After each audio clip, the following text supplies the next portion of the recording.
నియోజకవర్గంలోని పలు గ్రామాలలో వైసీపీ అభ్యర్థి అన్న రాంబాబు మండుటెండను సైతం లెక్క చేయకుండా ఎన్నికల ప్రచారాన్ని చేస్తున్నారు.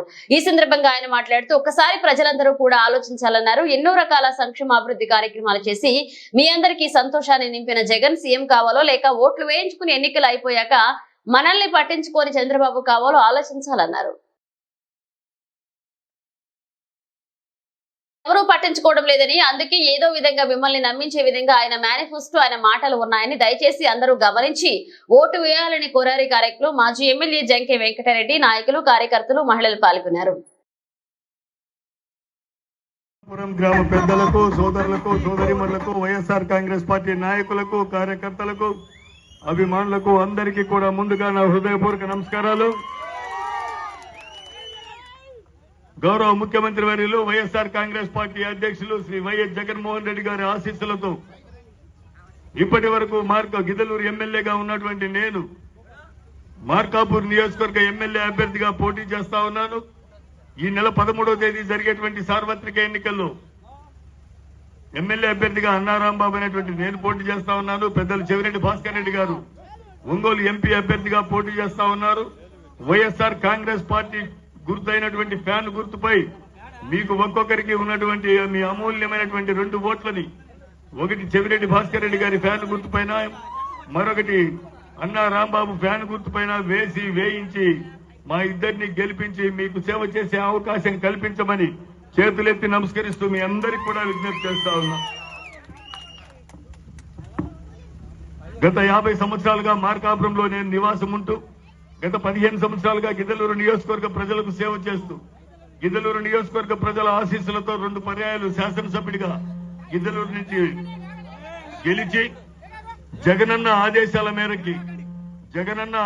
మేరకి ప్రస్తుతం జరుగుతున్నటువంటి ఎన్నికల్లో మార్కాపూర్ నియోజకవర్గానికి రావడం జరిగింది.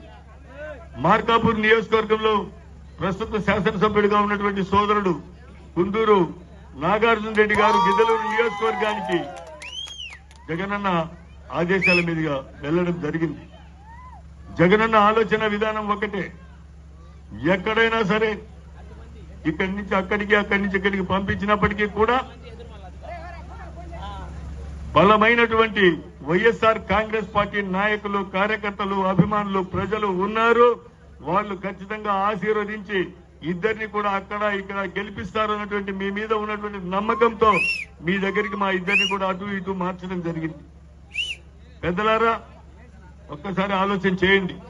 గత 5 సంవత్సరాలుగా జగన్మోహన్ రెడ్డి గారు చెప్పిన మాటను నిలబెట్టుకుంటూ, చెప్పిన మాటకు కట్టుబడి ఉండి ఇచ్చినటువంటి హామీల్లో 99% నెరవేర్చినటువంటి గొప్ప మనసున్న మనిషి, గొప్ప ప్రజాస్వామ్యవాది, అలాగే ప్రజలకు ఎప్పుడు మేలు చేయాలన్నటువంటి తపన ఉండేటువంటి వ్యక్తిత్వం ఉన్నటువంటి వ్యక్తి.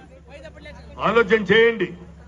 ఎన్నికలు వచ్చినాయి. ఇప్పుడు ఈ ఎన్నికల్లో మళ్లీ జగన్మోహన్ రెడ్డి గారిని 2వ పర్యాయం ముఖ్యమంత్రిని చేసుకుని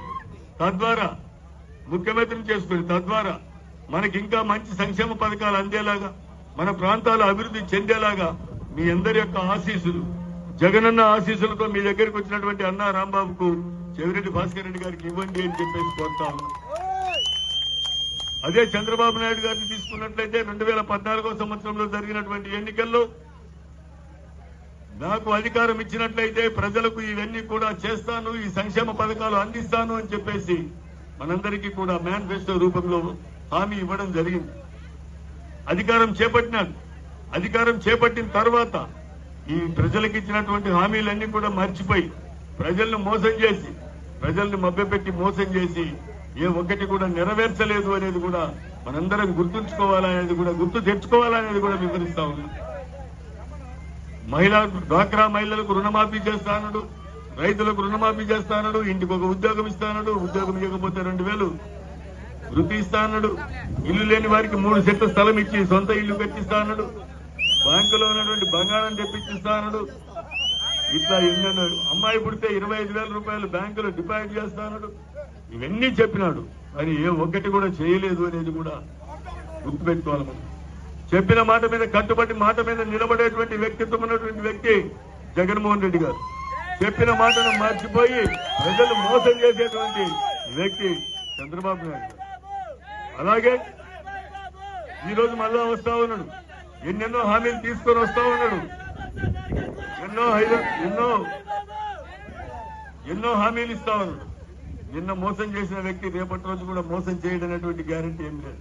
ఆయన చెప్పేయండి అబద్ధాలే, అన్ని అటువంటివే. కాబట్టి దయచేసి అందరూ కూడా ఆలోచన చేయాలి, మంచిని గ్రహించాలి. ఎవరు మీకు మీ కుటుంబాలకు మేలు చేస్తా ఉన్నారో అటువంటి ప్రభుత్వాలని, అటువంటి వ్యక్తుల్ని ఎన్నుకోవాల్సిన బాధ్యత కూడా మీ మీద ఉంది.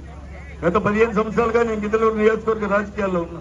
2019 సంవత్సరంలో జగనన్న ఆశీస్సులతోటి గిద్దలూరు నియోజకవర్గం నుండి పోటీ చేసిన 2019 సంవత్సరం జరిగినటువంటి ఎన్నికల్లో ఆంధ్రప్రదేశ్ రాష్ట్రం మొత్తం మీద పులివెందుల ప్రజలు జగనన్నను 92,000 మెజార్టీ తోటి మొదటి స్థానం మెజార్టీ ఇచ్చి గెలిపించినారు.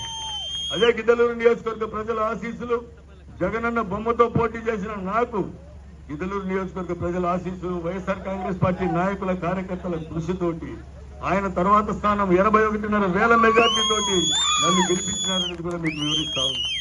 81,500 మెజార్టీ నాకు ఇచ్చినారనేది నా గొప్ప కోసం నేను చెప్పుకోవడం లేదు. ప్రజల్లో మేము ఉన్నటువంటి విధానాలు, ప్రజలతో మేము మమేకమైనటువంటి విధానం, ఇవన్నీ వెరసి జగన్ నాకు అంత మెజార్టీ ఇచ్చినారు. ఇంత మెజార్టీతో గెలిచిన గిద్దలూరు నియోజకవర్గం వదిలిపెట్టి ఇక్కడికి మీరు ఎందుకు వచ్చినారనేది కూడా అనుమానం రావచ్చు. నాకు ఈ ఎన్నికల్లో పోటీ చేయడం నాకు చేత కాదు, నాకు ఆరోగ్యం బాగలేదు, నేను పోటీ చేయలేను, ఆరోగ్యం బాగలేనందువల్ల అని చెప్పేసి జగనన్న చెప్పడం జరిగింది.